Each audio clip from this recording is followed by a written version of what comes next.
Channel. Naku po, tila mapapaaga po mga kabida, no? Ito hong bloodbath po na ipinangako po mga kabida, ano po, ni Vice President Sara Duterte po, ano?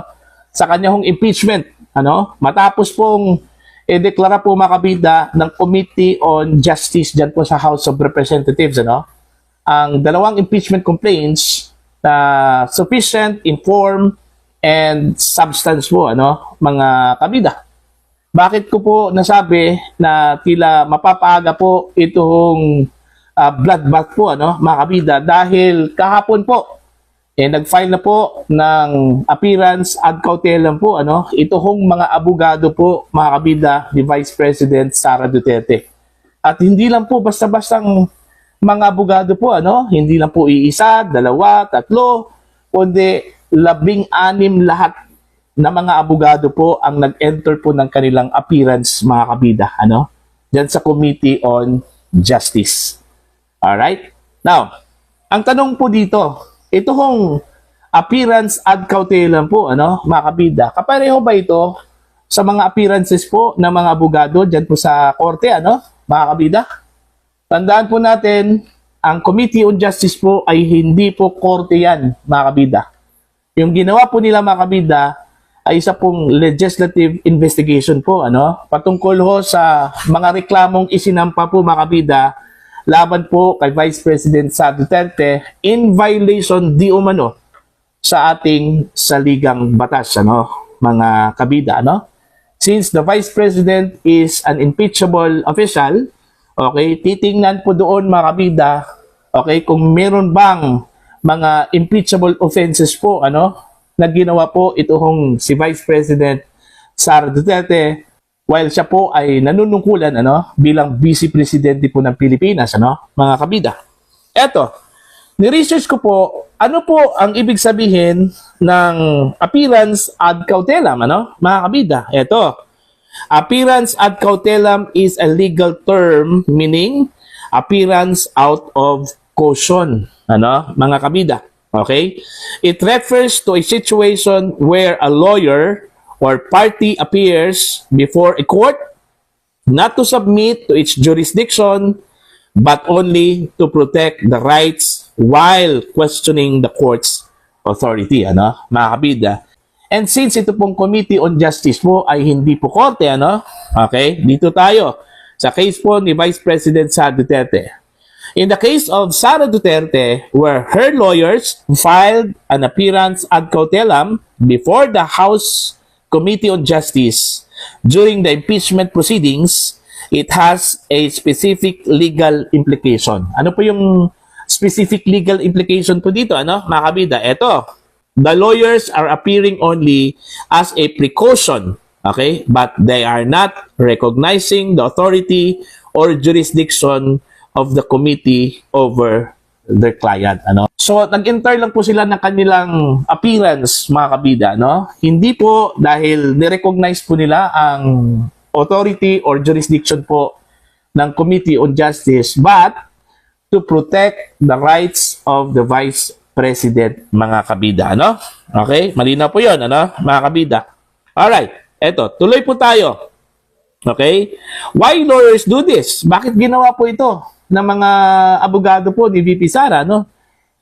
Kung hindi po nila ni-recognize ito hong jurisdiction po, ano, ng Committee on Justice over their client, ano, mga kabida. Ito po. Una, to avoid being considered absent or waiving rights, ano. If they completely ignore the proceedings, it might be interpreted as waiver or non-cooperation po, ano. So, mapapadali po, mga kabida, yung resolution po ng investigasyon po, ano, diyan po sa Committee on Justice. Number 2, challenge the legality of the proceedings, ano. They can argue that the impeachment complaint or the process is defective or unconstitutional, ano, mga kabida. Ginawa na po nila ito, last time, no. Kaya nga, umakyat po sila sa Korte Suprema at luckily po, mga kabida, nanalo po sila doon. Matapos pong idineklara po ng Korte Suprema, mga kabida, yung unang impeachment complaints, ano, na defective at saka unconstitutional po, ano, mga kabida. Eto, number 3, protect the client procedurally. Okay? They can object, file motions, or raise defenses without admitting the committee has authority. Ano? Okay? So, yun po, no? Yun yung role ng mga abogado po ni Vice President Sara Duterte. Mainly, okay, they are there to protect the rights of the Vice President, mga kabida. Okay, para hindi po automatic po mga kabida, no?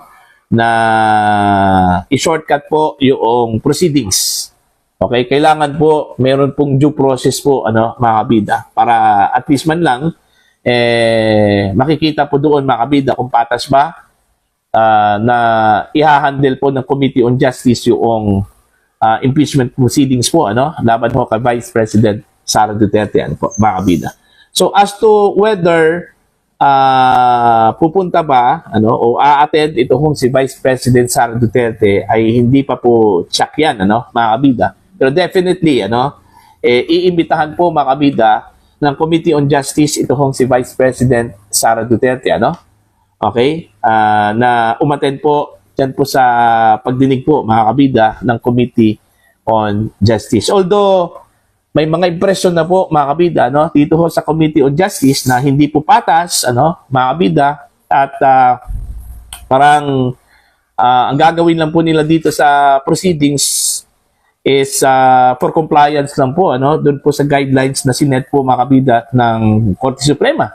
Okay? Para hindi po sila ma-default dito ano kasi yun nga nung last time po mga kabida na isinampa po itong impeachment complaint ano laban ho kay Vice President Sara Duterte doon po sila napuruhan po kasi wala hong due process daw ano mga kabida hindi daw binigyan ng due process ito hong si Vice President Sara Duterte ano po kasi ang nangyari po kasi doon na shortcut kasi yun kasi yun nga nakuha po nila yung magic number po mga kabida no para lang po dumiretso ito sa Senate, no? Hindi na po dumaan dun ho sa Committee on Justice. Wala na pong nangyari hong pagdinig po, ano? Mga kabida. Kaya, yun, aside dun ho sa defective yung articles of impeachment, mga kabida, dun din nakita ng Korte Suprema na hindi po binigyan ng due process po si Vice President Sara Duterte. At this time, maingat po itong mga kongresista po, ano? Baka ma-strike to sila sa Korte Suprema, no? Okay, again sa ginawa po ng mga abogado po ni VP Sara mga kabida, no? Yung kanilang appearance po ay hindi ibig sabihin po na ni-recognize po nila yung jurisdiction po ng Committee on Justice, ano, mga kabida. At ni-recognize po nila ito kong impeachment. Alright? Complaints against the Vice President, ano? Maaari po silang dumulog po sa Korte Suprema kung meron po silang makita po mga kabida na hindi po kanais-nais at labag po unang-una sa ating saligang batas, mga kabida, at sa mga karapatan po ng Vice Presidente, ano, mga kabida, ano po. So, aasahan po natin na itong 16 na mga abogado po ay haharap po dyan, mga kabida, sa Committee on Justice as to whether the Vice President will attend or will appear. So it's a big question pa po ano mga kabida o baka hahayaan na lang po niya yung mga abogado po niya to appear diyan po sa House Committee on Justice po ano okay so abangan po natin to kung ano po ang mangyayari diyan po sa Committee on Justice mga kabida kasi ang pagkakaalam ko lang po ano base po sa ilan po sa mga lumabas na mga balita po may mga prejudgment na po, no? Yung ilang mga mambabatas po dito, ano po, mga kabida. Kaya so, sinasabi po nila na guilty na si VP Sara, ano, mga kabida. May mga indikasyon po na mayroon pong paglabag po sa saligang batas, ano, si Vice President Sara Duterte, ano po, mga kabida. So, magdedepende pa rin yan, ano, sa asal, behavior po, mga kabida, ng mga kongresista dyan po sa Committee on Justice. By the way, yung pagdinig po ay live na live po yan, ano? Naka-live stream yan, mga kabila. Yun yung maganda at advantage yun, ano? Sa part po ni Vice President Sara Duterte kasi makikita po dyan, mga kabila, yung mga nitty-gritty po na galaw, okay, ng mga kongresista, ano? So, kitang-kita po kung sila po ba ay patas o sila ba ay anong tawag dito, mga kabida, unfair, ano? Doon ho sa proceedings against the Vice President, ano po. Okay? Para po sa inyo, ano po ang inyong opinion at pananaw po dito? Ano? Please comment down. Sa mga hindi pa po subscriber po sa akin channel, please subscribe. Just click the subscribe button